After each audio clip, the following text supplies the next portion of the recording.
predictably stable. That's how I would describe Home Depot's performance over the past year. Home Depot is what they call a home improvement retailer. You want your pipes? Home Depot. Do you want to build a shed? Home Depot. You need some screws replaced? You guessed it, Home Depot. They said a couple numbers would change by a couple percentage points here and there, and they were mostly right. Numbers time. They made $153 billion in revenue, and they netted $15.1 billion off of that. This year was predictably stable. They made slightly less than the previous year because of net sales being a little bit lower, but the cost of sales was also just a little bit lower, and that kind of offset the lower net sales. Basically, cost of sales is how much you have to pay the people who actually make the screws that you sell. The two main customer groups are the consumers and the professionals. Those two kind of boil down to three categories, which is DIY, do-it-yourself, professionals, and also the DIFM, which is do it for me. DIY people buy from Home Depot to work on their own projects. The professionals buy from Home Depot to work on their clients' projects, and the do it for me people, they buy their own stuff and then they hire a contractor through Home Depot to kind of install it. One more table I'm going to show you are the 14 subcategories that Home Depot has. The numbers do go down, but if you take a look at the total, the decrease is so small, 3%, it's pretty much negligible. Home Depot says that the reason is interest rates, the price of lumber, and a whole lot of factors that are quite frankly not in their control. This is the revenue and net income over the past 8 years for Home Depot. As you can see, they grew over the pandemic by a substantial amount. I mean, think about it. If you're inside all day and you can't really be social outside, you might as well go build something around the house. So it makes sense. I can't believe I've completely forgotten to record something once again, but here is Home Depot's performance over the past 8 years. It's compared to Lowe's, Walmart, and the S&P 500. And as you can see, it generally follows, although it does separate a couple times, like going up with Lowe's. But overall, it is stable. Numbers do say a lot, but let's get into the actual things that could affect the business. So, let's start off with the positives. They have a strong brand. If you need building materials, decor, or hardlines, you generally are going to go to Home Depot. They have strong supply chain networks. Being a company this big for this long, you develop a pretty robust and fast supply chain network to bring things to people and to your stores very quickly.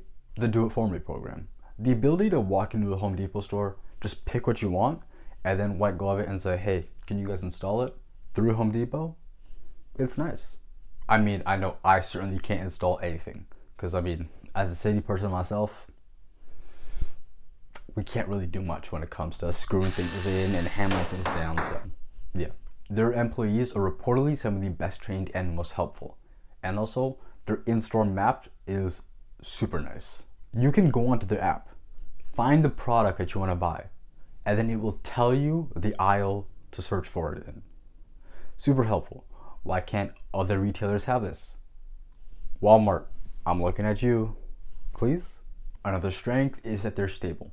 They're stable in the sense that it's going to be very hard for another company to top Home Depot. As of when I'm recording this, April 30th, they are still a dividend-paying stock. This quarter, they're expected to pay $2.25 per share, and they intend on doing that for the other shares, so around $9 this year. They've been doing dividends since around the 1990s, so they have a pretty strong track record of just continually paying dividends out. Let's get into some of the negatives. In their June 2023 investor conference, they said they're going to be opening around 80 or so new stores over the next 5 years. But the things with that is, as you get bigger and bigger, and Home Depot is already massive, it becomes harder and harder to grow. So soon enough, you're going to max out, and there's not really going to be crazy growth for Home Depot. They could go to Europe or Asia, but that would take a lot of time, because they'd have to set up new routes, new warehouses, and new sourcing stuff, a whole bunch of just difficult things. They did try to go into China in 2006, but they left and closed all the stores in 2012, so that was a failure. Their workers could go on strike. This is not some unique risk to Home Depot, this is a risk to everyone, so I'm just kind of mentioning it here. Home Depot stable. I mentioned that as a positive, it's also a negative. You can't really expect crazy growth from a company this large. They're also subject to things that are just quite frankly not in their control. Oil, lumber, interest rates, a whole bunch of stuff. A technological threat is basically their tech going down. I mean, that would cause massive problems in their supply chain, and also for consumers. Another tech threat is cyber attacks. If they get hacked, customer data gets leaked, they could get sued. For some legal stuff, there's also the fact that if their contractor who are associated with them through the Do It For Me program, if they mess up and screw up a house or something like that, Home Depot is liable, but Home Depot can also just sue the contractor to get the money, so they're not screwed. This is one thing that I just kind of want to mention here. I don't think it's ethical to pay people something that's a wage that's barely livable.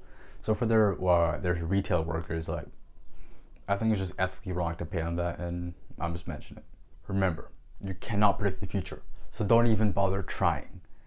Anyway, that's a basic rundown of Home Depot. Let me know what you guys want to see down below in the comments, and peace, people. It's not a recommendation about a sell. I'm just mashing together a bunch of information.